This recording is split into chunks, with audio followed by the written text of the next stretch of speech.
Morning. Today we have a beautiful day, spoiled by another murder of a person who will, who knows, possibly turn out to be a young person, disenfranchised person, drug addicted person, who knows.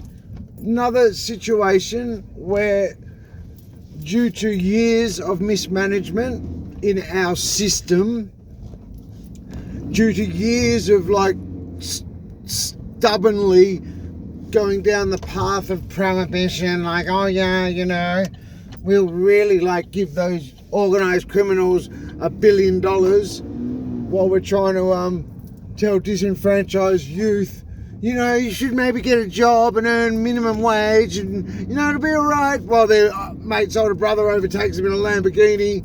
Come on, mate, does my head in. But anyway, it reminded me of this. A number of years ago, when I first had a car accident and ended up spiraling into addiction, I ended up locked up. I met this guy.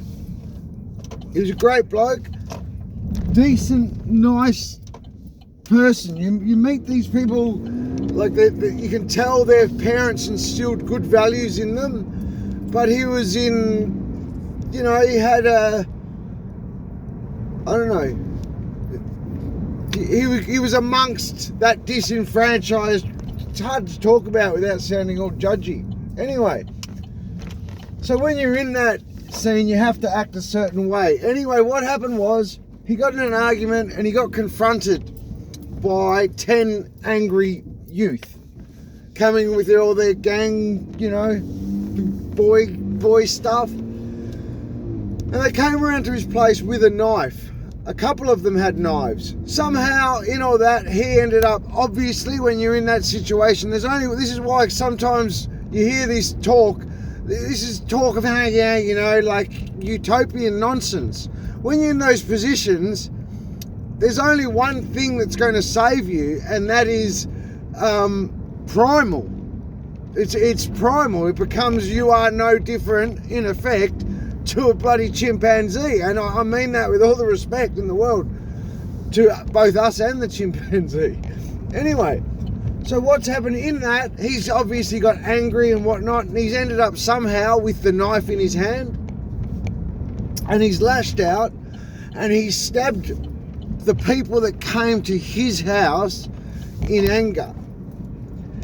What's happened is, he ended up killing the person, so he's got to live with that. That's one aspect. He represented himself because he had done 1 or 2 prison sentences prior and had been exposed to the level of ridiculous. He didn't trust the legal aid system in Victoria, put it that way. And because he was representing himself, and he had met this guy by the name of Michael Caleb, who could speak well and had, run tyre shops and businesses and could read. I went through his brief with him. I went through his evidence brief with him. He ended up, out of interest, beating his case. He beat it.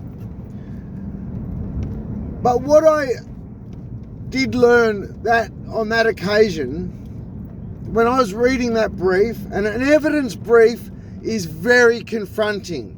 It'll show you the autopsy photos, it'll show you the crime scene, the blood, this. It's very, very confronting.